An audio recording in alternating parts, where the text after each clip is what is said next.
ಸೌಜನ್ಯ ಹತ್ಯೆಯ ಹೋರಾಟ ಯಾವ ಹಂತಕ್ಕೆ ಬಂದಿದೆ ಅಂತ ಹೇಳಿದ್ರೆ, ನೂರಾರು ಕೊಲೆ ಆಗ್ತಿದ್ದಾರೆ, ಸಾವಿರಾರು ಕೊಲೆ. ಅದನ್ನು ಹೇಗೆ ಸರಿಪಡಿಸ್ಬೇಕು ಅನ್ನೋದು ಕೂಡ ಗೊತ್ತಾಗ್ತಾ ಇಲ್ಲ. ಅದು ಪದಗಳ ಕೊಲೆ, ಭಾಷೆಯ ಕೊಲೆ, ಭಾವನೆಯ ಕೊಲೆ ಹೀಗಾಗ್ಬೇಕಾ? ಹೊರಗಡೆ ಬನ್ನಿ. ಅಸಹ್ಯ, ದ್ವೇಷ, ಸಣ್ಣತನ ಅದು ಹೊರಗಡೆ ಬನ್ನಿ. ಫೈಟ್ ಇಶ್ಯೂ ಇದೆ. ಯಾರ ಮೇಲೆ ಮಾಡ್ತಾ ಇದ್ದೀರಿ? ಯಾಕಷ್ಟು ದ್ವೇಷ?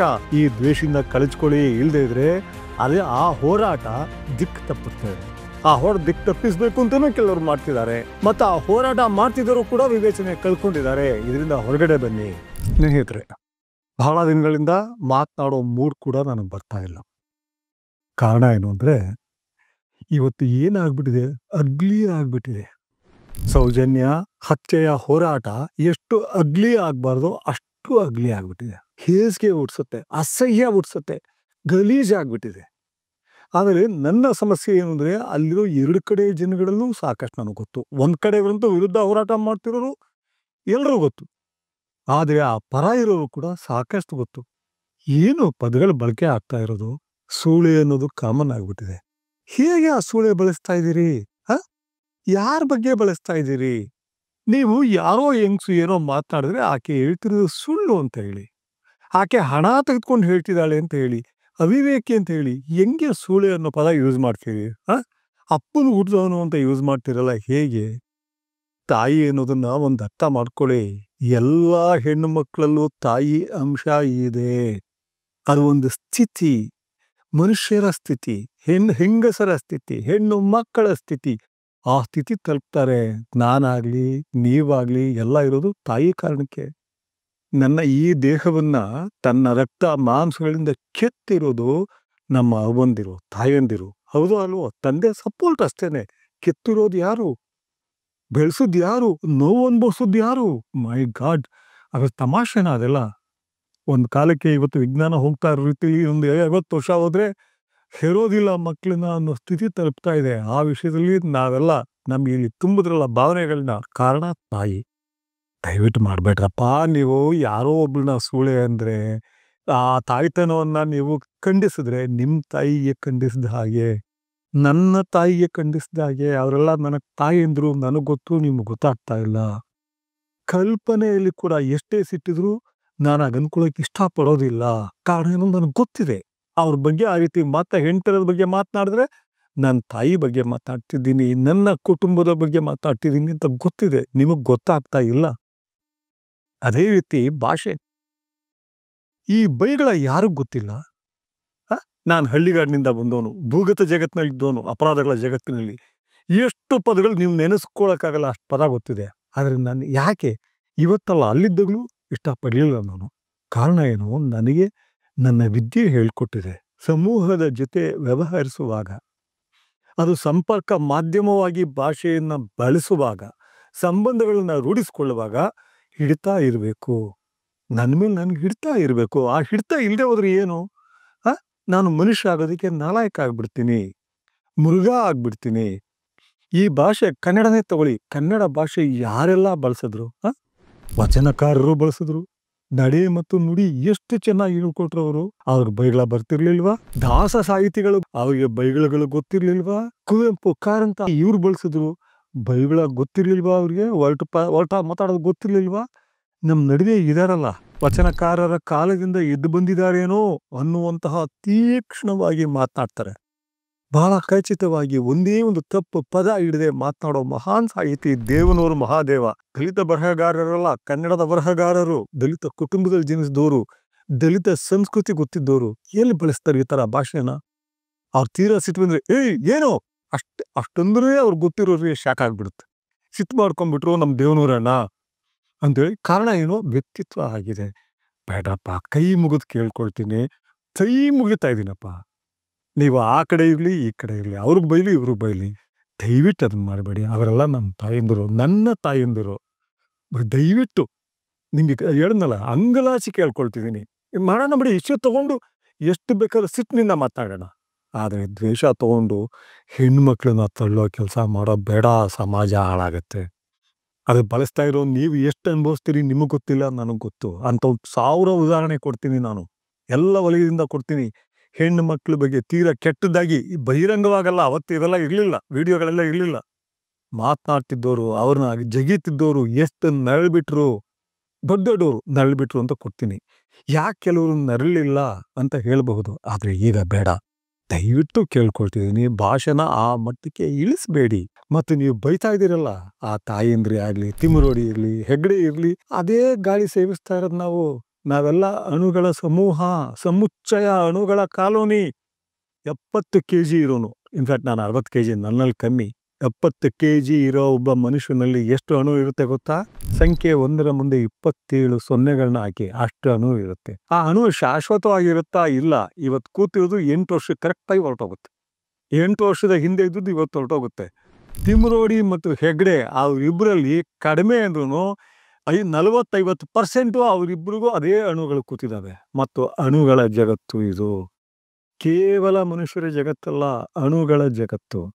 ದಯವಿಟ್ಟು ಅದನ್ನು ಅರ್ಥ ಮಾಡಿಕೊಂಡು ಭಾಷೆಯ ಬಗ್ಗೆ ಸ್ವಲ್ಪ ಹಿಡಿತ, ಸ್ವಲ್ಪ ಮನುಷ್ಯತ್ವ, ನಾಗರಿಕತೆ, ವಿದ್ಯೆ ದೊಡ್ಡದು, ಎಜುಕೇಶನ್ ಅಲ್ಲ ದೊಡ್ಡದು, ಲರ್ನಿಂಗ್, ಆ ತಿಳುವಳಿಕೆ ದೊಡ್ಡದು. ಬೇಡ್ರಪ್ಪ, ಬೇಡಿ. ಇನ್ನು ನನಗೆ ಮೊದಲಿಂದಲೂ ನೀವು ನೋಡಿದ್ದೀರಿ, ಬಹಳ ಜನ ನನಗೆ ಹೇಳೋರು ಮಾಸ್ಕ್ ಮ್ಯಾನ್ ಬಗ್ಗೆ ಮಾತಾಡಲ್ಲ, ಸುಜಾತಾ ಭಟ್ ಬಗ್ಗೆ ಮಾತನಾಡಲ್ಲ. ನಾನು ಖಂಡಿತ ಮಾತನಾಡೋಕ್ಕೆ ಇಷ್ಟ ಆಗ್ತಿರಲಿಲ್ಲ. ಕಾರಣ ಏನು ಅಂದರೆ, ನನಗೆ ಗೊತ್ತಾಗಿತ್ತು ಸೌಜನ್ಯ ಹತ್ಯೆ ಹೋರಾಟದ ದಿಕ್ಕು ತಪ್ತಾ ಇದೆ. ಸುಮ್ಮನೆ ಬೇರೆ ಬೇರೆ ರೀತಿಯಲ್ಲಿ ಅದು ಆಕರ್ಷಣೆ ಮಾಡಿ ಇದನ್ನ ಪಕ್ಕಕ್ಕೆ ಸರಿಸ್ತಾ ಇದೆ. ಮತ್ತು ಅದರಿಂದ ಏನಾಗಲ್ಲ. ನನ್ನ ಮಿತ್ರರುಗಳಿಗೆ, ನನ್ನ ಪರಿಚಿತರಿಗೆ, ವಕೀಲರುಗಳಿಗೆ ಹೇಳ್ತೀನಿ, 40 ವರ್ಷದ ಹಿಂದಿನ ಕೇಸ್ಗೆ ಸಾಕ್ಷ್ಯ ಹುಡುಕ್ಬೇಕು ಅಂದರೆ ಎಷ್ಟು ಕಷ್ಟ. ಏನು ಮಾತಪ್ಪ ಇದು? 40 ವರ್ಷಗಳ ಹಿಂದಿನ ಕೇಸ್, ಅದಕ್ಕೆ ಸಾಕ್ಷ್ಯ ಹುಡುಕಿ ಜೈಲಿಗೆ ಯಾರನ್ನಾರು ಕಳ್ಸೋಕ್ಕಾಗತ್ತಾ? ವಿಚಾರಣೆಗೆ ಒಳಪಡಿಸೋಕ್ಕಾಗತ್ತಾ? ನಾನು ಯಾರನ್ನೂ ಧೃತಿಗೆಡಿಸ್ತಿಲ್ಲ, ಪ್ರಾಕ್ಟಿಕಲ್ ಆಗಿ ತಿಳ್ಕೊಂಡು ಹೇಳ್ತಾ ಇದ್ದೀನಿ. ಎಸ್, 20 ವರ್ಷ 30 ವರ್ಷಗಳ ನಂತರ ಕೆಲವು ಮರ್ಡರ್ ಕೇಸ್ಗಳು ಈಚೆ ಬಂದಿದ್ದಾವೆ. ನಮ್ಮಲ್ಲೇ ದೊಡ್ಡ ದೊಡ್ಡವ್ರು ಕಂಡುಹಿಡಿದಿದ್ದಾರೆ, ದೊಡ್ಡ ದೊಡ್ಡ ಆಫೀಸರ್ಗಳು, ಭಾಳ ಗಟ್ಟಿ ಆಫೀಸರ್ಗಳು ಕಂಡುಹಿಡಿದಿದ್ದಾರೆ. ಆದರೆ ಅದು ಹೇಗೆ ಗೊತ್ತಾ? ಯಾರೋ ಒಬ್ಬ ಹೆಂಡತಿನ ಕೊಲೆ ಮಾಡಿಬಿಟ್ಟಿರ್ತಾನೆ, ಅಣ್ಣ ತಮ್ಮನ ಕೊಲೆ ಮಾಡಿಬಿಟ್ಟಿರ್ತಾನೆ, ಸ್ನೇಹಿತನ ಕೊಲೆ ಮಾಡಿಬಿಟ್ಟಿರ್ತಾನೆ, ಅವ್ನು ಯಾರು ಅಂತ ಗೊತ್ತಿರುತ್ತೆ, ಅವನು ತಪ್ಪಿಸ್ಕೊಂಡ್ಬಿಟ್ಟಿರ್ತಾನೆ. ನಾರ್ತ್ ಇಂಡಿಯಾವೋ ಎಲ್ಲೋ ಹೋಗ್ಬಿಟ್ಟು 20 ವರ್ಷ ಆದರೂ ಕಾಣಿಸಲ್ಲ, ಊರಿಗೆ ಬರಲ್ಲ, ಅವನ ಹೆಸರು ಗೊತ್ತಿರ್ತದೆ. 25-30 ವರ್ಷ ಮೇಲೆ ಎಲ್ಲ ಮರ್ತಿದ್ದಾರೆ ಅಂತ ಊರಿಗೆ ಬಂದಾಗ ಯಾರೋ ಇನ್ಫಾರ್ಮೇಶನ್ ಕೊಡ್ತಾರೆ. ತನಿಖೆ ಮಾಡಿದ ಆಫೀಸರ್ಗಳು, ಇವರು FIR ಆಗ್ಬೋದು, ಯಾರೂ ಇರಲ್ಲ, ಸಿ ರಿಪೋರ್ಟ್ ಆಗಿರುತ್ತೆ. ಸಿ ರಿಪೋರ್ಟ್ ಆಗಿದೆ ಅಂದರೆ ಇನ್ನೂ ಕಂಡುಹಿಡಿಯೋಕ್ಕೆ ಆಗಿಲ್ಲ ಅಂತ. It is not be report, ಸುಳ್ಳು ಅಂತ ಅಲ್ಲ. ಸೊ ಆ ಯಾರೋ ಹೇಳಿದಾಗ ಇಟ್ಕೊಳ್ತಾರೆ, ಅವನು ಒಪ್ಕೊಳ್ತಾನೆ. 30 ವರ್ಷದಿಂದ ತಲೆ ಮರೆಸ್ಕೊಂಡಿದ್ದೆ, ನಾನು ಬೇರೆ ಬೇರೆ ರೂಪಗಳಿದ್ದೆ, ನಾನು ಗಡ್ಡ ತೆಗೆದುಬಿಟ್ಟಿದ್ದೆ, ವಿಗ್ ಹಾಕ್ಕೊಂಡಿದ್ದೆ, ಅಥವಾ ತಲೆ ಕೂದಲು ಜೋರಾಗಿ ಬೆಳೆಸಿದ್ದೆ, ಆಗ ಅವನನ್ನು ಹಾಕ್ತಾರೆ. ಆ ಕೇಸ್ಗಳಲ್ಲೂ ಕೂಡ ಯಾರಿಗೂ ಜೀವಾವಧಿ ಶಿಕ್ಷೆ ಆಗಲಿ, ಮಹತ್ತರ ಶಿಕ್ಷೆ ಆಗಲಿ ಆಗಿಲ್ಲ. ಆದರೆ ವಿಚಾರಣೆ ಮತ್ತು ತನಿಖೆ ಫೇಸ್ ಮಾಡ್ತಾನೆ, ವಿಚಾರಣೆ ಮಾಡ್ತಾನೆ, ವಿಚಾರಣೆಗೆ ಫೇಸ್ ಮಾಡ್ತಾನೆ, ಜೈಲಿಗೆ ಹೋಗಿರ್ತಾನೆ. ಅಷ್ಟು ಬೇಕು. 40 ವರ್ಷದ್ದು ಆಗಲ್ಲ. ಎಸ್, ವೇದವಲ್ಲಿ ಇರಲಿ, ಪದ್ಮಲತಾ ಇರಲಿ, ಎಲ್ಲರ ಬಗ್ಗೆ ಸಂಕಟ ಆಗುತ್ತೆ. ಆದರೆ ಇವತ್ತು ನೀವು ಅವ್ರನ್ನ 35-40 ವರ್ಷಗಳ ಹಿಂದೆ ಆದದ್ದನ್ನು ತೆಗೆದುಬಿಟ್ಟು FSL ಮೂಲಕ ಅಥವಾ ಇನ್ಯಾವುದರ ಮೂಲಕ ಹೇಗೆ ಒಪ್ಪಿಸ್ತೀರಿ? ಹೇಗೆ ಸಾಧ್ಯ ಹೋಗಲಿ? ಮತ್ತು ಅವತ್ತಿದ್ದ ಎಷ್ಟು ಜನ ಇವತ್ತಿದ್ದಾರೆ, ಯಾವ್ಯಾವ ವಯಸ್ಸಿನವರಿದ್ರು, ಎಲ್ಲೆಲ್ಲಿ ನಡೆಯಿತು? ಅದೇ ಇದು. ಆದರೆ ಸೌಜನ್ಯ ಹಾಗಲ್ಲ. ಸೌಜನ್ಯ ಇನ್ನೂ ಜೀವಂತವಾಗಿದ್ದಾಳೆ, ಬಿಡ್ತಾ ಇಲ್ಲ ಅವಳು. ಏನು ಮಾಡಿದ್ರು ಬಿಡ್ತಾ ಇಲ್ಲ. ನಂಗೆ ಶಾಂತಿ ಬೇಕು, ಅಟ್ಲೀಸ್ಟ್ ನಾವು ಬೇರೆ ಏನೂ ಹೇಳಲ್ಲ. ಅದು ಯಾರು ಮಾಡಿದ್ದಾರೆ, I don't want to speculate, ಅಥವಾ ಅದನ್ನು ಊಹಿಸ್ಕೊಳ್ಳೋದಕ್ಕೆ, ಕಲ್ಪಿಸ್ಕೊಳ್ಳೋದಕ್ಕೆ ನಾನು ಇಷ್ಟಪಡೋದಿಲ್ಲ. ಜನ ಹೇಳ್ತಿದ್ದಾರೆ ಹೆಗ್ಡೆಯವರ ಕುಟುಂಬದವರು ಅಂತ, but I don't want to comment on it. ಅದನ್ನು ಹೇಳೋಕ್ಕಾಗೋದು ಪೊಲೀಸ್ ವ್ಯವಸ್ಥೆ ಮಾತ್ರ. ನಾನು ಹೆಗ್ಡೆಯವರಿಗೆ ಒಂದು ಮಾತು ಕೇಳಬೇಕು ಅಂತಿದ್ದೀನಿ. ಅವರು ಸಂಕಟ ಆಯಿತು ಅಂತ ಹೇಳ್ಕೊಳ್ತಾರೆ, ಇತ್ತೀಚೆಗೆ ಮಾತನಾಡಕ್ಕೆ ಶುರು ಮಾಡ್ತಾರೆ. ಆ ಮಾತು ಕೂಡ ಮೊದಲಿನಷ್ಟು ದಿನ ತೊದಲ್ತಾ ಇದ್ದಾರೆ ಮತ್ತು ಸರಿಯಾಗಿ ಕೇಳಿಸೋದಿಲ್ಲ. ಯಾಕೆ? ಏಜ್ ಆಗಿದೆ. ನನಗಿಂತೂ ಹಿರಿಯರು ಅವ್ರನ್ನ, ಹೆಗ್ಡೆಯವ್ರನ್ನ ಕೇಳ್ತೀನಿ, ನೀವು ಮಾತನಾಡ್ತಾ ಇರೋದು ಸರಿ. ನೀವು ಸಂಕಟ ಆಯಿತು ಅಂತ ಹೇಳಿದಾಗ ಖಂಡಿತ ನೀವು ಏನೇ ಆಗಿರಿ ಮನುಷ್ಯರಾಗಿ ನನಗೂ ಅದು ಆ ಸಂಕಟ ತಲುಪುತ್ತೆ, ತಟ್ಟುತ್ತೆ. ಈ ವಯಸ್ಸಿನಲ್ಲಿ ಬೇಕಿರಲಿಲ್ಲ ಇವರಿಗೆ ಅಂತ. ಆದರೆ ಈ ಶಾಸಕರೆಲ್ಲ ಬರ್ತೀವಿ ಅಂದಾಗ ಎಂತಹ ಅಂಗಲಾಚುವ ಪರಿಸ್ಥಿತಿಯಲ್ಲಿ ನೀವು ನಿಂತಿದ್ದೀರಿ. ಮಂಜುನಾಥ ನಿಮ್ಮನ್ನ ಕಳಿಸ್ದ ಅಂತ ಹೇಳ್ತೀರಿ. ಹೆಗ್ಡೆಯವರ ಅದ್ರ ಬದಲು ನೀವೊಬ್ಬರೇ ಇದ್ದಾಗ ನಿಮ್ಮ ಆಂತರ್ಯದಲ್ಲಿ ಆ ಮಂಜುನಾಥನ ನಿಲ್ಲಿಸ್ಕೊಳ್ಳಿ, ಆ ಮಂಜುನಾಥನ ನಿಮ್ಮ ಮುಂದೆ ಎಲ್ಲ ನೀವು ಕೂತ್ಕೊಳ್ಳಿ. ಎವೊಕೇಶನ್ ಅಂತಾರೆ ಅದನ್ನ. ಇನ್ವೊಕೇಶನ್ ಅಂಡ್ ಎವೊಕೇಶನ್ ನಿಮ್ಮ ವರ್ಡ್ ಅಂತವಿ. ಕೂತ್ಕೊಂಡು ಕೇಳಿ, ಯಾಕಪ್ಪ, ಯಾಕೆ ಮಂಜುನಾಥ, ಯಾಕೆ ಈ ಸಂಕಟವನ್ನು ನಾನು ಕೊಡ್ತಾ ಇದೀಯ ತಂದೆ? ಮಂಜುನಾಥ ಇವನ್ನೆಲ್ಲ ಕಳಿಸೋ ಆಗಿದ್ದಿದ್ರೆ, ನಿಮ್ಮ ಬೆಂಬಲ ಕಳಿಸೋ ಆಗಿದ್ದಿದ್ರೆ, ನೀವು ಕೇಳಬೇಕಾಗಿರೋದು ಬೆಂಬಲ ಅಲ್ಲ. ಅವರೆಲ್ಲ ಬಂದಿರೋದು ಹಿಂದೆ ಎಲ್ಲ ಎಷ್ಟು ಬಂದಿದ್ದಾರೆ. ಮಂಜುನಾಥನ ಅನುಗ್ರಹ ಬೇಕು ಅಂತ ಹೇಳಿದ್ದಾರೆ. ಆದ್ರೆ ನೀವು ಇವತ್ತು ಅವರ ಅನುಗ್ರಹ ಕೇಳ್ತಾ ಇದ್ದೀರಿ. ಮಂಜುನಾಥನ್ ಕೇಳಿ, ಯಾಕೆ ಸೌಜನ್ಯನ ಹತ್ಯೆ ಮಾಡಿಸ್ತೆ? ಸೌಜನ್ಯ ಹತ್ಯೆನಲ್ಲಿ ಸತ್ಯ ಬರ್ದಿರೋ ಹಾಗೆ, ನನ್ನನ್ನೂ ಸೇರಿದ ಹಾಗೆ, ನಾವ್ಯಾರೂ ಒತ್ತಾಯ ಮಾಡದ ಹಾಗೆ ಯಾಕೆ ಮಾಡಿದೆ? ಹೆಗ್ಡೆ ಇವತ್ತಿನ ಸ್ಥಿತಿಯಲ್ಲಿ ಇವತ್ತು ಯಾರು ಏನೇ ಹೇಳಿ, ಯಾವ ರಾಜಕಾರಣಿ ಹೇಳಿ, ಬಹಳ ಜನ ಈ ವಿಷಯದ ಬಗ್ಗೆ ತುಂಬಾನೇ ಅಸಮಾಧಾನ ಹೊಂದಿದ್ದಾರೆ. ನಿಮ್ಮ ಬಗ್ಗೆ, ದೇವಸ್ಥಾನದ ಬಗ್ಗೆ ಅಲ್ಲ, ಮಂಜುನಾಥನ ಬಗ್ಗೆ ಅಲ್ಲ. ನೀವು ಒಂದು ಹೇಳಬೇಕಾಗಿತ್ತು ರಾಜಕಾರಣಿಗಳು ಬರೋವಾಗ, ಬೇಡಿ, ನನಗೆ ಈ ಭಕ್ತರಿದ್ದಾರೆ, ಮುಗ್ಧ ಭಕ್ತರು, ಅವ್ರು ಸಾಕು ನನಗೆ, ಅವ್ರು ಬರ್ಲಿ ಬರ್ದೇ ಹೋಗ್ಲಿ, ಅವರೆಲ್ಲ ಇದ್ದಾರೆ, ಅದು ಹೇಳಲಿಲ್ಲ. ಆಯ್ತು, ಬಂದ್ರು ನೀವು ಕೂಡ ಅವ್ರನ್ನ ಅವ್ರ ಕಾಲು ಮುಗಿದ್ರು. ಆದ್ರೆ ನೀವು ಅಂಗಲಾಚುವ ಮುಖವಾಡ ಧರಿಸಿ ನಿಂತಿದ್ರಿ. ಒಂದೊಂದು ಸನ್ನಿವೇಶದಲ್ಲೂ ಮುಖವಾಡ ಧರಿಸ್ತಾ ಇರ್ತೀವಿ. ನಿಮ್ಮ ಮುಖಚಹರೆ ಹೇಗಿತ್ತು ಹಾಗಾದ್ರೆ ಅಂಗಲಾಚು, ಅದ ಅವಶ್ಯಕತೆ ಇರಲಿಲ್ಲ. ಆದ್ರೆ ನೀವು ಒಂದು ಕೇಳಬೇಕಾಗಿತ್ತು. ಒಂದು ಕೇಳಿದ್ರೆ ನಿಜವಾಗ್ಲೂ ದೊಡ್ಡವರಾಗ್ಬಿಡ್ತಿದ್ರಿ ನೀವು. ಇವತ್ತೂ ಇದೆ. ಅಲ್ಲಿ ಬಂದ ಎಲ್ಲರೂ, ಅವರು ವಿಶ್ವನಾಥ್ ಇರ್ಲಿ, ಅಥವಾ ಇಲ್ಲಿ ಮಾತನಾಡ್ತಾ ಇರೋ ಅಶೋಕ್ ಇರ್ಲಿ, ಅಥವಾ RSS ಇರ್ಲಿ, ಸಂತೋಷ್ ಅವ್ರು ಇರ್ಲಿ, ಎಲ್ಲರೂ ಒಂದು ಹೇಳ್ತಾರೆ, ಸೌಜನ್ಯ ಬಗ್ಗೆ ಸತ್ಯ ಹೊರಗಡೆ ಬರಲಿ, ಆ ಮಗಳಿಗೆ ನ್ಯಾಯ ಸಿಗಲಿ. ಅದನ್ನ ಹೇಳದೇ ಇರೋ ಒಬ್ಬ ವ್ಯಕ್ತಿನೂ ನೋಡಿಲ್ಲ ನಾನು. ಎಲ್ಲರೂ ಹೇಳ್ತಾರೆ ಆ ಮಗಳಿಗೆ ನ್ಯಾಯ ಸಿಗಬೇಕು. ಆದ್ರೆ ಹಾಗಂತ ಹೇಳಿ ಧರ್ಮಸ್ಥಳ ಅಥವಾ ಮಂಜುನಾಥ ಅಥವಾ ಹೆಗ್ಡೆ ಅವ್ರನ್ನ ಖಂಡಿಸ್ಬೇಡಿ ಅಂತಾರೆ. ಗುಡ್, ಅಕ್ಸೆಪ್ಟೆಡ್, ಖಂಡಿಸೋದು ಬೇಡ. ನೀವು ಒಂದೇ ಒಂದು ಮಾತು ಕೇಳಿ ಹೆಗ್ಡೆ ಅವರೇ, ಆ ಸತ್ಯ ತೆಗೆಯೋ ಶಕ್ತಿ ಯಾರಿಗಿದೆ? ನಿಮಗಿದೆಯಾ? ನನಗಿದೆಯಾ? ಯಾರಿಗಿದೆ? ಹೇಳೋದು ಬೇಡ. ಮಂಜುನಾಥನ ಸತ್ಯ ಇದೆ, ಬಂದ್ಬಿಡುತ್ತೆ, ಬೇಡ. ಅದು ಯಾರೋ ಕೆಲವ್ರು ಹೇಳ್ತಾರೆ ಮಂಜುನಾಥನ ಬಗ್ಗೆ ಮಾತನಾಡಿದ್ರೆ ಹುಳ ಬೀಳುತ್ತೆ, ಅವ್ರ ಕಾಲು ಏನು ಮಾತಾಡ್ತಿದ್ದೀರಪ್ಪ? ನಮ್ಮ ತಾಯಿನೂ ಹಂಗೆ ಹೇಳೋರು, ಮಂಜುನಾಥ ನಿನ್ ಕಣ್ ಕಿತ್ಕೊಂಡ್ಬಿಡ್ತಾನೆ, ನಿಂಗೆ ಆಕ್ಸಿಡೆಂಟ್ ಮಾಡ್ಬಿಡ್ತಾನೆ, ತಪ್ಪು ಮಾಡಬೇಡ ಅಂತ. ಹಾಗೆ ಮಾಡುವ ಮನುಷ್ಯರ ಜಗತ್ತಿನಲ್ಲಿ ಮಾಡುವ ಮನಸ್ಸು ಮತ್ತು ಶಕ್ತಿ ಇದ್ದಿದ್ರೆ ಮಂಜುನಾಥ ರತ್ನವರ್ಮ ಹೆಗ್ಡೆಯವರನ್ನ 42 ವರ್ಷಕ್ಕೆ ಸಾಯಕ್ಕೆ ಯಾಕೆ ಬಿಡ್ತಿದ್ದ? ಅವರು ಭಕ್ತರಲ್ವಾ? ಅವರು ಯಾಕೆ ಅವ್ರು 150 ವರ್ಷ ಇರಲಿಲ್ಲ? ಅಥವಾ ಬೇರೆ ಯಾರೂ ಯಾಕಿಲ್ಲ? ಧರ್ಮಸ್ಥಳದಲ್ಲಿ ಇವತ್ತು ಕಾಯಿಲೆಗಳಿಲ್ವಾ? ಹೆಗ್ಡೆಯವರಿಗೆ ಯಾವ ತೊಂದರೆಗಳು ಇಲ್ವಾ? ಯಾಕೆ? ಬೇಡ. ಮಂಜುನಾಥ ಇರಲಿ, ಶಿವ ಇರಲಿ, ರಾಮ ಇರಲಿ, ಅಲ್ಲಾ ಇರಲಿ, ಜೀಸಸ್ ಗಾಡ್ ಇರಲಿ, ಅಹೂರ್ ಮಸ್ದಾ, ಜೂಯಿಷ್ ಗಾಡ್, ಯಾರೇ ಇರಲಿ, ಯಾರೇ ಇದ್ರೂ, ಜೂಯಿಷ್ ಗಾಡು, ಕ್ರಿಶ್ಚಿಯನ್ ಗಾಡ್, ಯಾರೂ ಕೂಡ ಮನುಷ್ಯರ ಮೇಲೆ ಯಾವ ರೀತಿನೂ ಹಿಡ್ತಾ ಇಟ್ಕೊಂಡಿಲ್ಲ. ಯಾಕೆ? ನಾವು ಭಾಷೆಯನ್ನ ಕೊಟ್ಬಿಟ್ಟಿದ್ದಾರೆ. ನಮ್ಮ ಎದೆಯಲ್ಲಿ ಭಾಷೆನ ಬಿತ್ತಿದ್ದಾರೆ. ಎದೆಯಲ್ಲಿ ಬಿತ್ತಬೇಕಾದ್ರೆ ಕಟ್ಕೋ ಬದುಕನ್ನ ಅಂತ ಹೇಳಿದ್ದಾರೆ. ಅದಕ್ಕಿಂತಲೂ ದೊಡ್ಡ ಸಂಪತ್ತು ನಮ್ಗೆ ಕೊಡೋ ಅಗತ್ಯನೇ ಇರಲಿಲ್ಲ ದೇವತಾ ಸಮೂಹಗಳಿಗೆ. ದೇವತಾ ಸಮೂಹಗಳು, ಯಾಕೆಂದ್ರೆ ಎಲ್ರಿಗೂ ಒಂದೇ ಭಾಷೆ ಬಂದಿಲ್ಲ, 10,000 ಭಾಷೆಗಳಿದಾವೆ. ಹಾಗಾಗಿ ಆ ಭಾಷೆ ಯಾರು ಕೊಟ್ಟರು ಅದು ಬೇರೆ ಸಮಯದಲ್ಲಿ ಮಾತನಾಡೋಣ. ಸೊ ಮಂಜುನಾಥನ ಸತ್ಯ ಇದ್ರೆ ನೋಡ್ಕೊಳ್ತಾನೆ ಇದೆಲ್ಲ ಬೇಡಿ. ಹೆಗ್ಡೆಯವರೇ, ಮಂಜುನಾಥ ಇವತ್ತಲ್ಲ ನಾಳೆ ಸತ್ಯ ನೋಡ್ತಾನೆ, ಅವ್ರಿಗೂ ಶಿಕ್ಷೆ ಕೊಡ್ತಾನೆ, ಬೇಡಿ. ನೀವು ಹೇಳಿ, ಇದನ್ನ ಕಂಡುಹಿಡಿಯೋ ಶಕ್ತಿ ಇರೋದು ಒಂದಕ್ಕೆ ಮಾತ್ರ, ಪ್ರಭುತ್ವ. ದ ಸ್ಟೇಟ್, ಅದಕ್ಕೆ ಮಾತ್ರ ಆ ಶಕ್ತಿ ಇದೆ. ಒಂದು ಸಾರಿ ತನಿಖೆ ಆಗಿರುವ ಒಂದು ಪ್ರಕರಣವನ್ನ ಇನ್ನೊಂದು ಸಾರಿ ಅದೇ ಇದು ಮಾಡಕ್ಕಾಗಲ್ಲ. ಆದರೆ ಹೈಕೋರ್ಟ್ ಅಥವಾ ಸುಪ್ರೀಂ ಕೋರ್ಟ್ ರಿಟ್ ಪಿಟಿಷನ್ಗಳು, ಅಥವಾ ಇಲ್ಲಿ ಪ್ರಭುತ್ವ ತನ್ನ ಕ್ಯಾಬಿನೆಟ್ನಲ್ಲಿ ತಗೊಳ್ಳೋ ನಿರ್ಧಾರ ಏನು ಬೇಕಾದರೂ ಮಾಡಬಹುದು. ಒಬ್ಬ ದೊಡ್ಡ ನಿರಂಕುಶಾಧಿಕಾರಿ ರಾಜ ಇರ್ತಾನಲ್ಲ, ಅವನಷ್ಟೇ ಅಧಿಕಾರ ನಮ್ಮ ಕ್ಯಾಬಿನೆಟ್ಗಿದೆ.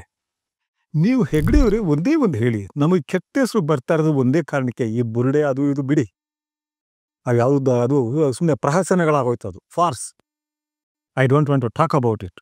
ನನ್ನ ಹತ್ರನೇ ಆ ಬುರುಡೆ ಮನುಷ್ಯ ಬಂದಿದ್ರೆ ಖಂಡಿತ ಅದು ನ್ಯೂಸ್ ಮಾಡ್ತಿರ್ಲಿಲ್ಲ. ಹಣಕ್ಕೆ ಮಾಡಿರ್ಬೋದು, ಅವನು ಹೆಸರಿಗೆ ಮಾಡಿರ್ಬೋದು, ಯಾವ ಕಾರಣಕ್ಕಾರು ಮಾಡಿರ್ಬೋದು. ಬೇಡಪ್ಪ, ಇದರಿಂದ ದಿಕ್ಕು ತಪ್ಪುತ್ತೆ ಅಂತ ಹೇಳಿ ಹಿಂದಕ್ಕೆ ಕಳಿಸ್ತಾ ಇದ್ದೆ, ತಗೋ ಖರ್ಚಿಗೆ ಸ್ವಲ್ಪ ಇಟ್ಕೊ ಅಂತ ಹೇಳಿ ಕಳಿಸ್ಬಿಡ್ತಿದ್ದೆ. ನಾನು ಹೆಚ್ಚು ಕೇಳೋಕ್ಕೂ ಹೋಗ್ತಿರಲಿಲ್ಲ. ಇದೆಲ್ಲ ಈಗ ನನ್ನ ಜೊತೆ ಯಾರೂ ಮಾತಾಡಿಲ್ಲ ಅನ್ಕೊಂಡಿದ್ದೀರಾ? ನಮ್ಗೆ ಅದು ಗೊತ್ತು ಇದು ಗೊತ್ತು, ನೋ. ಪ್ರತ್ಯಕ್ಷ ಸಾಕ್ಷ್ಯ ಇದ್ರೆ ಹೇಳಿ, ಆ ಕೊಲೆ ಹೇಗೆ ನಡೀತು, ರೇಪ್ ಹೇಗೆ ನಡೀತು, ಯಾರು ಚುಚ್ಚಿದ್ರು, ಅಲ್ಲಿರೋ ಯಾವನೊಬ್ಬ ಡ್ರೈವರ್ ಇರ್ಬೋದು, ಅವನು ಏನೂ ಮಾಡದೇ ಇರಬಹುದು, ಆದ್ರೆ ನೋಡಿರಬಹುದು, ಪಾರ್ಟಿಸಿಪೆಂಟ್ ವಿಟ್ನೆಸ್ ಆಗ್ತಾನೆ, ಅಂಥವ್ರಿದ್ರೆ ಹೇಳಿ ಅಂತ ಹೇಳಿ ಕಳಿಸ್ಬಿಡ್ತೀನಿ. ಈಗ ನಾನು ನಿಮ್ಗೆ ಹೇಳೋದು, ಪ್ರಭುತ್ವಕ್ಕೆ ನೀವು ಒತ್ತಾಯ ಮಾಡಿ. ಹೆಗ್ಡೆಯವರೇ, ತಿಳಿಗೊಳಿಸ್ಬೇಕು ಅಂದರೆ ಅದೊಂದೇ ದಾರಿ. ತಿಳಿ ಆಗ್ಬೇಕಲ್ಲಿ. ನೀವು ಪರಸ್ಪರ ಮಹಾ ವೈರಿಗಳ ಥರ ನಿಮ್ಮ ಗುಂಪು ಆ ಗುಂಪು ಓಡಾಡಕ್ಕೆ ಬಿಡಬೇಡಿ ನೀವು. ಮಂಜುನಾಥ ದೇವಸ್ಥಾನದ ಮೇಲ್ವಿಚಾರಕರು ನೀವು. ಒಂದು ದೇವತಾ ಪರಿಕಲ್ಪನೆಯನ್ನ ಹರಡಿದವರು. ನಾವು ಇವತ್ತು ಏನೇ ಬೈಬೋದು, ನಿಮ್ಮನ್ನ ಟೀಕಿಸ್ಬೇಕು ಅಂದಾಗ ನಾವು ಹೇಳೋದು, ಈ ಮನುಷ್ಯನಿಗೆ ಭಕ್ತರು ಕೊಟ್ಟ ದುಡ್ಡು ಭಕ್ತರು ಕೊಟ್ಟ ಭಿಕ್ಷದಲ್ಲಿ ಸಂಪತ್ತು ಮಾಡಿಬಿಟ್ರು. ಏನು ಬೇಕಾದ್ರೆ ಟೀಕಿರ್ಲಿ, ಎಲ್ಲ ಭಿಕ್ಷುಕರೇ. ಯಾರಿಗೋ ಹಣ ಕೊಡ್ತಾ ಇರ್ತಾರೆ. ಅವ್ನು ರಾಜಕಾರಣಿ ಇರಲಿ, ಬಿಸ್ನೆಸ್ ಮನ್ ಇರಲಿ, ಆ್ಯಕ್ಟರ್ ಇರಲಿ, ಬರಹಗಾರ ಇರಲಿ, ಯಾರೋ ಕೊಡ್ತಾ ಇರ್ತಾರೆ. ಎಲ್ಲ ರೀತಿ ಒಂದಲ್ಲ ಒಂದು ರೀತಿಯಲ್ಲಿ ನಾವೆಲ್ಲ ಭಿಕ್ಷುಕರೇ. ಅದನ್ನೇ ಅಲ್ವಾ ನಮಗೆ ಬಸವ ಹೇಳ್ಕೊಡೋದು, ನನಗಿಂತ ಕ್ರಿಯರ್ ಇಲ್ಲ. ಏನಕ್ಕೆ ಹೇಳ್ತಾನೆ? ಸುಮ್ಮನೆ ಹೇಳಿರೋದಲ್ಲ, ಅವೆಲ್ಲ ಅರ್ಥ ಮಾಡ್ಕೊಂತ ಹೇಳ್ತಾನೆ. ಅದೇ ರೀತಿ ನಾವು ನಿಮ್ಮನ್ನು ಖಂಡಿಸಿದಾಗ ನೀವು ಅದಕ್ಕೆ ಅಧೀರರಾಗಬೇಕಾಗಿಲ್ಲ, ಅದ್ರ ವಿರುದ್ಧ ಮಾತನಾಡಬೇಕಾಗಿಲ್ಲ. ಕಾರಣ ಅಂದರೆ ಆ ಲೆವೆಲ್ಗೆ ತಗೊಂಡು ಹೋದ್ರಲ್ಲ. ಭಕ್ತಾದಿಗಳು ಲಕ್ಷ ಸಂಖ್ಯೆಯಲ್ಲಿ, ಕೋಟಿ ಸಂಖ್ಯೆಯಲ್ಲಿ ತಗೊಂಡು ಹೋದ್ರಲ್ಲ ನಿಮ್ಮ ಕಾಲದಲ್ಲಿ. It is an achievement. ನಾನು ಏನೇ ಇಟ್ಕೋಬೋದು, ಮಂಜುನಾಥನ ಬಗ್ಗೆ ನನಗೆ ಏನೇ ಇರಲಿ, ಆ ಪೂಜೆ ಬಗ್ಗೆ ಏನೇ ಇರಲಿ, ಹರಕೆ ಬಗ್ಗೆ ಏನೇ ಇರಲಿ, ನನ್ನ ತಾಯಿ ನನ್ನ ತಾತ ಮಾಡಿದ್ದಾರೆ. ನೀವು ಒಂದೇ ಒಂದು ಕೇಳಿ, ಅದು ತಿಳಿಯಾಗಲಿ ಅಂತ ನಾನು ಬಯಸ್ತೀನಿ. ತಿಳಿಯಾಗಲಿ. ನೀವು ಈ ರಾಜಕಾರಣಿಗಳನ್ನೆಲ್ಲ ಇಟ್ಕೊಳ್ಳೋ ಬದಲು ಹೆಗ್ಡೆ ಅವರೇ, ನಿಮಗೆ ಶಾಕ್ ಆಗುತ್ತೆ, ನಿಮ್ಮವ್ರಿಗೂ ಶಾಕ್ ಆಗುತ್ತೆ. ನೀವು ಯೋಚನೆ ಮಾಡಿದಿರೋ ಗೊತ್ತಿಲ್ಲ. ಅಂತರ್ಯದಲ್ಲಿ ಖಂಡಿತ ಮಾತಾಡಿರ್ತೀರಿ. ನಿಮ್ಗೆ ಎಷ್ಟು ದೂರ ಇದ್ದಾರ್ರಿ ಉಜಿರೆನಲ್ಲಿ ತಿಮರೋಡಿ. ಒಂದು ಬೆಳಿಗ್ಗೆ ಹೋಗಿ ಅವ್ರ ಹತ್ರ, ಸಾಕಪ್ಪ ಇದು ಸೌಜನ್ಯ ನಾವು ಕಂಡಿಡೋಣ, ಸಾಕು ಪರಸ್ಪರ ದೂಷಣೆ. ಅವರೆಲ್ಲ ನನಗೆ ಗೊತ್ತಿಲ್ಲ ಎಷ್ಟು ಕಾಲ ಜೊತೆಯಲ್ಲಿ ನೀವು ಒಡನಾಡಿದ್ದೀರಿ, ಎಷ್ಟು ಕಾಲ ಅದು ನಿಮಗೆ ಮಾತ್ರ ಗೊತ್ತು, ಅವ್ರಿಗೆ ಗೊತ್ತು. ವರ್ಷಾನುಗಟ್ಲೆ ಮಾಡಿದ್ದೀರಿ, ಚಿಕ್ಕ ವಯಸ್ಸಲ್ಲಿ ನೋಡಿದ್ದೀರಿ. ತಿಳಿಗೊಳಿಸಿ. ಬಟ್ ಇದು ಮಾತ್ರ ಈಚೆಗೆ ಬರಲಿ. ನಾನು ಹೇಳಿದ್ನಲ್ಲ, I don't want to speculate. ನೀವಂತೂ ಮಾಡಿಲ್ಲ. ನನ್ನ ದುಸ್ವಪ್ನದಲ್ಲೂ ನಿಮ್ಮನ್ನು ಹೇಗೆ ಬೈತಾರೆ ಜನಗಳು, ಮೈ ಗಾಡ್, ಕಾವಂದ ಅಲ್ಲ ಕಾಮಾಂದ. No, I don't want to use it. ಯಾರ ಬಗ್ಗೆನೇ ಆಗಲಿ ಗೊತ್ತಿಲ್ಲದೆ ಆ ರೀತಿ ವ್ಯಕ್ತಿಗತ ಟೀಕೆ ನಮ್ಗೆ ಇಷ್ಟ ಆಗೋದಿಲ್ಲ.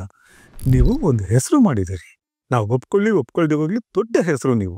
ವೀರೇಂದ್ರ ಹೆಗ್ಗಡೆ ಧರ್ಮಾಧಿಕಾರಿ ಅನ್ನುವ ಇದು ಲಕ್ಷಾಂತರ ಜನ ನಿಮ್ಮ ಫೋಟೋ ಇಟ್ಕೊಂಡಿದ್ದಾರೆ. ನನ್ನ ತಾಯಿ ಮತ್ತು ನನ್ನ ತಾತ ನಿಮ್ಮ ಫೋಟೋ ಇಟ್ಟಿರಲಿಲ್ಲ, ರತ್ನವರ್ಮ ಹೆಗ್ಗಡೆ ಅವ್ರನ್ನ ಇಟ್ಕೊಂಡಿದ್ರು. ನಮ್ಗೆ 7, 8 ಆ ವಯಸ್ಸುಗಳೆಲ್ಲ ನಾನು, ನಮ್ಮ ಅಕ್ಕ, ನನ್ನ ತಮ್ಮ, ನಮ್ಮ ಸೋದರ ಮಾಡ್ತಿದ್ರು.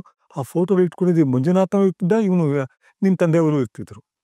ಅವ್ರನ್ನೇನು ನಾವು ತಿರಸ್ಕಾರದಿಂದ ನೋಡ್ತಿದ್ವಾ? ಬಹಳ ಭಕ್ತಿಯಿಂದ ನೋಡ್ತಿದ್ವಿ. ಸೊ ನಾನು ನಿಮ್ಗೆ ಹೇಳ್ತೀನಿ, ಆ ತಿಳಿಗೊಳಿಸ್ಬೇಕು ಅಂದರೆ ಒಂದೇ ದಾರಿ. ನೀವು ಹೇಳಿ. ಸೆಂಟ್ರಲ್ ಗೌರ್ಮೆಂಟ್ ಹೇಳ್ಬೇಕಾಗಿಲ್ಲ, ಈ ಸ್ಟೇಟ್ ಗೌರ್ಮೆಂಟ್ ಬರೀ BJP ಎಲ್ಲ ನೀವು ಹೇಳಿದ್ರೆ ಖಂಡಿತ ಮಾಡ್ತಾರೆ. ನೀವು ಹಿಂದೆ ಹೇಳ್ತೀನಿ, ನಾನು CBI ಕೊಡಿಸಿದ್ದು ನಾನು ಅಂತ. ಸಾರಿ, ತುಂಬ ಅದು ಚಳವಳಿ ಹೋರಾಟ ದೊಡ್ಡದಾದಾಗ ನೀವು ಒಪ್ಕೊಂಡ್ರಿ. ನೀವು ಆ್ಯಕ್ಚುಲಾಗಿ ಅದನ್ನು ಹೇಳಬಾರ್ದಾಗಿತ್ತು.